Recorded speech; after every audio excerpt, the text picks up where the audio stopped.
ईशा तिवारी मिश्रा। आज हम देखेंगे मेथड्स ऑफ टीचिंग। ठीक है, तो चलिए स्टार्ट करते इस टॉपिक के बारे में।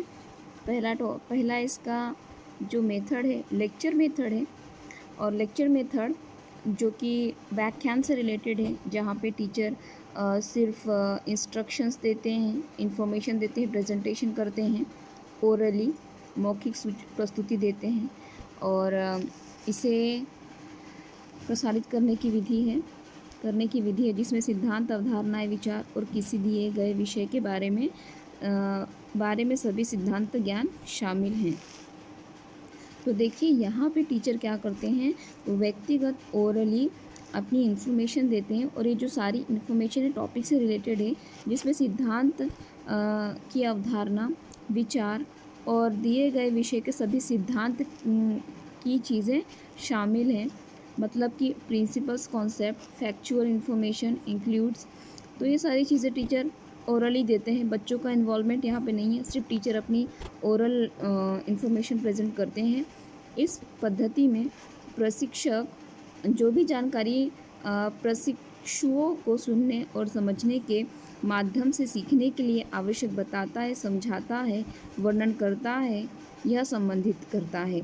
इसमें यही चीज़, सारी चीज़ें संबंधित हैं कि ये टीचर ओरल इस इन्फॉर्मेशन बच्चों तक पहुंचाते हैं, और उन्हें सुनने और समझने के माध्यम से ही पढ़ाया जाता है, बताया जाता है, समझाया जाता है, किसी भी चीज़ का वर्णन किया जाता है। उसके बाद इसलिए यह शिक्षक केंद्रित है।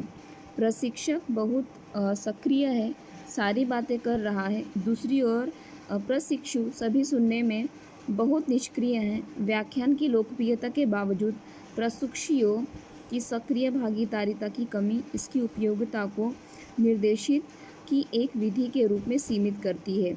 तो यहाँ पे आप देखेंगे कि इसे शिक्षक केंद्रित कहा गया है। क्यों कहा गया है? क्योंकि ये ओरल विधि है, ओरली प्रेजेंटेशन किया जाता है, बच्चों को सिद्धांत बताया जाता है, टॉपिक के बारे में विश्लेषण किया जाता है, वर्णन किया जाता है, यानी सारी काम सिर्फ शिक्षक ही किए जा रहे हैं। तो शिक्षक बहुत ही सक्रिय होते हैं, और जो बच्चे सुनते हैं वे निष्क्रिय हो जाते हैं सुनते सुनते।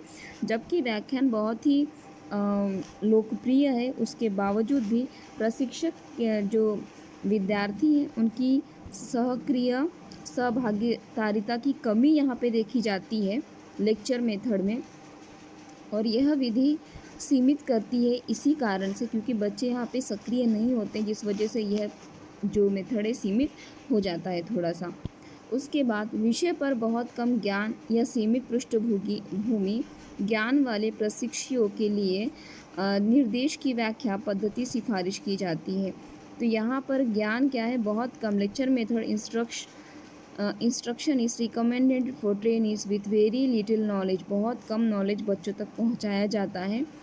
Limited background knowledge on the topic. तो टॉपिक का बहुत ही लिमिटेड ज्ञान बच्चों तक पहुंचाया जाता है, जो कि एक्सपेंडेड नहीं होता है। बच्चों की दिमाग की चीज़ों के बारे में बात नहीं की जाती है, उनके मन में उठे हुए सवालों की चर्चा भी नहीं हो रही है, जिस वजह से यह बहुत ही संकुचित हो जाता है या बहुत लिमिटेड हो जाती है ये मेथड।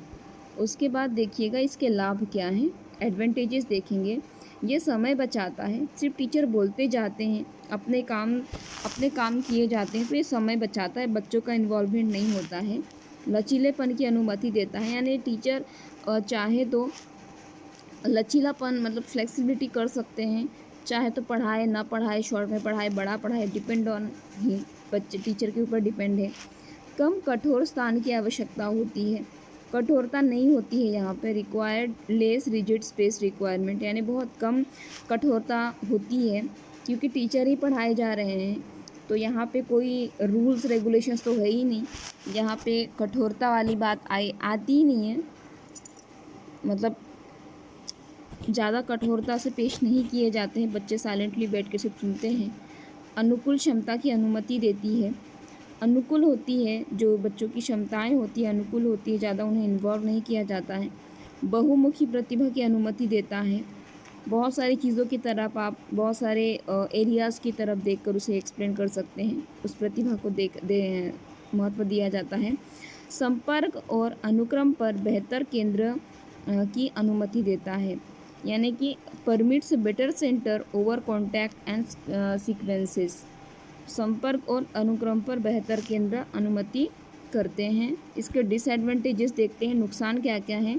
एक तरफा संचार शामिल है, जैसा कि मैंने कहा टीचर ही सिर्फ बात करेंगे, बच्चे सिर्फ सुनेंगे। कौशल शिक्षण में समस्या उत्पन्न करता है, बच्चों की कौशलता बाहर निकलती ही नहीं है, बच्चे सिर्फ बैठकर सुनते हैं। छात्र निष्क्रियता का प्रोत्साहित निष्क्रियता को प्रोत्साहित करता है, यानी बच्चे सिर्फ निष्क्रिय रूप से बैठे रहते हैं, सुनते हैं सिर्फ। छात्र प्रतिक्रिया का आकलन करने में कठिनाई उत्पन्न करता है, छात्र सिर्फ प्रतिक्रिया करने में कठिनाई इसलिए उसे होती है क्योंकि उसे सुनते सुनते वो बोरियत महसूस करता है, जिस वजह से कभी कभी प्रोत्साहित भी नहीं होता है या फिर प्रतिक्रिया देने में ज़रूरी नहीं समझता है।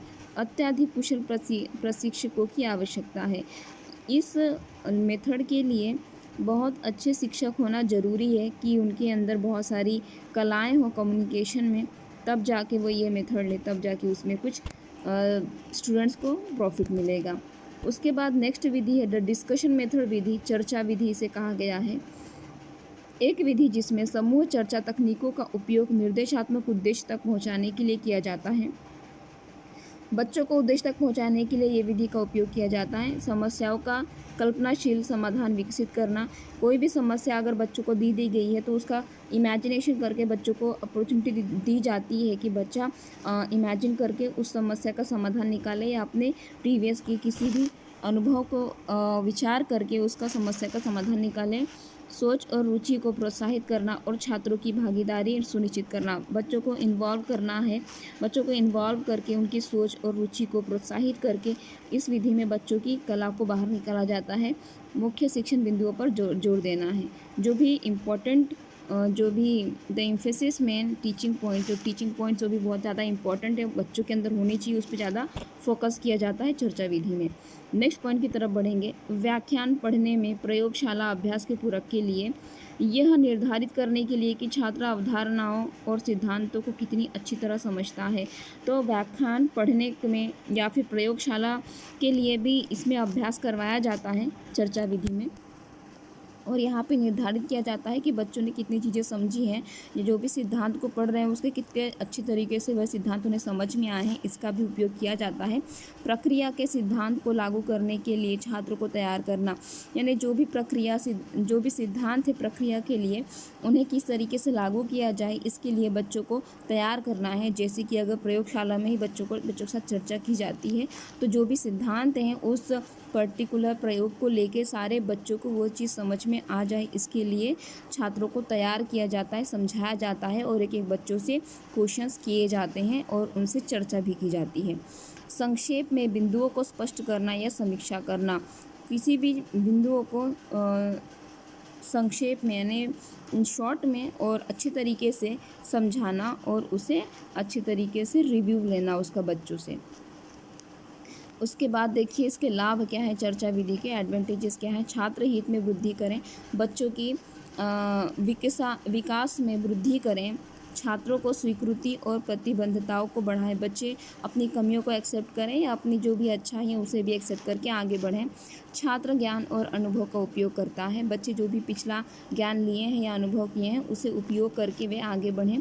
छात्र भागीदारी की उच्च डिग्री के कारण अधिक स्थायी शिक्षा में परिणाम, यानी बच्चों का बहुत ज़्यादा परिणाम अच्छा निकलता है जब बच्चे यहाँ पे भागीदारी करते हैं, पार्टिसिपेट करते हैं इस चर्चा विधि में। नेक्स्ट इसका नुकसान क्या है, अत्यधिक कुशल प्रशिक्षक की आवश्यकता है। इसमें नुकसान में यही है कि इसमें एक परफेक्ट टीचर चाहिए जो कि अच्छे तरीके से एक्सप्लेन कर पाए या बच्चों से आंसर को बाहर निकलवा पाए। छात्र द्वारा तैयारी की आवश्यकता है, बच्चे भी तैयार हों ताकि वे एब्सेंट माइंड ना हो, प्रेजेंस ऑफ द माइंड हो, एक्टिव हो क्लास में। सामग्री को सीमित करता है, जो भी सामग्री होती है उसे वो सीमित कर देता है क्योंकि बच्चों का इन्वॉल्वमेंट यहाँ पे ज़्यादा है और समय लेता है क्योंकि हर एक बच्चे की सोच थोड़ी सी कभी लेट आती है कभी जल्दी, तो इस वजह से क्या है कि सारे बच्चों को अपॉर्चुनिटी मिले, इस वजह से समय भी लग जाता है। आकार समूहों को प्रतिबंधित करता है, रिस्ट्रिक्ट साइज ग्रुप्स, यानी ग्रुप के जो साइज़ है उनको रिस्ट्रिक्ट करता है कि एक ग्रुप में कितने लोग होने चाहिए, इससे ज़्यादा वैल्यू होती है। उसके बाद देखिएगा नेक्स्ट विधि है डिडक्टिव निगमनात्मक। डिडक्टिव विधि निर्देश के लिए निगमनात्मक उपागम अधिक शिक्षक केंद्रित उपागम है। तो यह एक शिक्षक केंद्रित उपागम है, मेथड है निगमनात्मक डिडक्टिव मेथड। इसका अर्थ ये है कि शिक्षक छात्रों को एक नई अवधारणा देता है, इसकी व्याख्या करता है और फिर छात्रों को अवधारणा का उपयोग करने का अभ्यास करता है। इसे निगमनात्मक निर्देश भी कहा जाता है। निगमनात्मक निर्देश में क्या होता है कि टीचर कोई रूल बता देते हैं, subject plus verb plus object, ऐसा कुछ रूल बता दिया और बच्चों को कहा कि इसी फॉर्मूला का यूज़ करके आपको नए नए सेंटेंस बनाने हैं। तो इस तरीके से ये होता है निगमनात्मक डिडक्टिव मेथड। और निगमनात्मक दृष्टिकोण शिक्षक प्रधान है। यह अमूर्त नियम सामान्यीकरण सिद्धांत से शुरू होता है और विशिष्ट उदाहरणों या ठोस विवरणों के साथ समाप्त होता है। तो देखिए निगमनात्मक दृष्टिकोण में क्या है, ये शिक्षक प्रधान है, यानी टीचर ही एक रूल दे देंगे और बच्चों को उसे अपने आप में यूज़ करना होता है। और इसमें अमूर्त नियम होता है, सामान्यीकरण होता है, यानी सेम चीज़ें होती हैं, यहाँ से शुरुआत होती है और फिर विशिष्ट उदाहरणों से, यानी फिर बाद में डिफरेंट हो जाता है थोड़ा सा उदाहरण उसके, और ठोस विवरणों से इसका मतलब एग्जाम्पल्स एंड कॉन्क्रीट डिटेल्स, तो समाप्त होता है। ठोस विवरणों से इसका समाप्ति होती है, जो भी थोड़ा सा डिफ़िकल्ट टॉपिक होता है उससे इसकी समाप्ति होती है। तो इसके लाभ क्या हैं, इसके एडवांटेजेस क्या हैं। विषय वस्तु के व्यापक दायरे का कवरेज, यानी विषय जो है आपका, ये जो विषय है वो कितना व्यापक है, कितना बड़ा है, उसको देखता है। क्योंकि कक्षा के प्रारंभ में नियम और सिद्धांत शुरू करने से हमारा निर्देश प्रत्यक्ष होता है। यानी क्योंकि जब बच्चों ये देखा जाता है कि जो आपका टॉपिक है कितना बड़ा है, कितना लेना है, कौन सा इनको सामने फॉर्मूला रखना है, तो ये इसे उस तरीके से यूज़ करें, इस सारी चीज़ों की तरफ ध्यान दिया जाता है। इसलिए समय समय पर अधिक विषय वस्तु को कवर करें। तो समय समय पर ज़्यादा से ज़्यादा एग्जाम्पल्स को या रूल्स को यूज़ किया जाए ताकि जल्दी से कंटेंट पूरा करें, इस पर फोकस किया जाता है। शिक्षक की ओर से शिक्षार्थियों को सामान्यीकरण या नियम के निर्माण के नेतृत्व करने की कोई चिंता नहीं है। तो यहाँ पे टीचर को इस चीज़ की चिंता नहीं होती है कि शिक्षार्थियों को सामान्यीकरण या नियम के निर्माण के लिए नेतृत्व कर, मतलब वो अपने इस नियम को खुद से निर्माण करे, इस पर टीचर का कोई फोकस नहीं होता, इस पर कोई ध्यान नहीं देती हैं। नेक्स्ट पॉइंट की तरफ चलेंगे, इसका नुकसान क्या है। यह इस सिद्धांत का समर्थन नहीं करता है कि सीखना एक सक्रिय प्रक्रिया है। तो ये जो डिडक्टिव जो मेथड है, जहाँ पे फॉर्मूला दे के बच्चों को सेम टू सेम चीज़ें करवाई जा रही हैं, इस चीज़ पे फोकस नहीं किया जाता है कि सीखना सक्रिय प्रक्रिया है, यानी बच्चों के पार्टिसिपेशन से सीखना, इस चीज़ को ये लोग फॉलो नहीं करते हैं। तीसरे, शिक्षार्थी की ओर से कम भागीदारी है। तो जो बच्चे पढ़ते हैं उनकी जो भागीदारी होती है वो भी लिमिटेशन होती है, बहुत लिमिटेड होती है। तो बहुत से कम बच्चे होते हैं जो इस पर पार्टिसिपेट करने में इंटरेस्ट लेते हैं। पाठ पहली बार में रुचिकर नहीं लगता है। यह पाठ को सार के साथ शुरू करता है। तो ये रुचिकर नहीं होता है क्योंकि शुरुआत में ही रूल्स दे दिए जाते हैं और पढ़ाया जाता है, तो बोरिंग होता है बच्चों के लिए, जिसे शिक्षार्थी नहीं जानते हैं। इसलिए शुरुआत में पाठ अप्रासंगिक और रुचिकर लगेगा। यानी कि शुरुआत में बच्चे सब सिर्फ अपने रूल्स को देखेंगे, फिर उसे करने में कठिनाई महसूस करेंगे, तो उन्हें बोरियत महसूस होती है, उतनी रुचि उन्हें नहीं होती है। बाद में धीरे धीरे उन्हें रुचि आने लगती है। तो अगर आपको ये वीडियो अच्छा लगा हो तो लाइक, शेयर और सब्सक्राइब ज़रूर करिएगा। And thank you for watching this video. आगे आने वाले वीडियोस में आपको और बाकी के मेथड्स मिलेंगे और आपको इसका PDF नीचे दिया गया है डिस्क्रिप्शन में।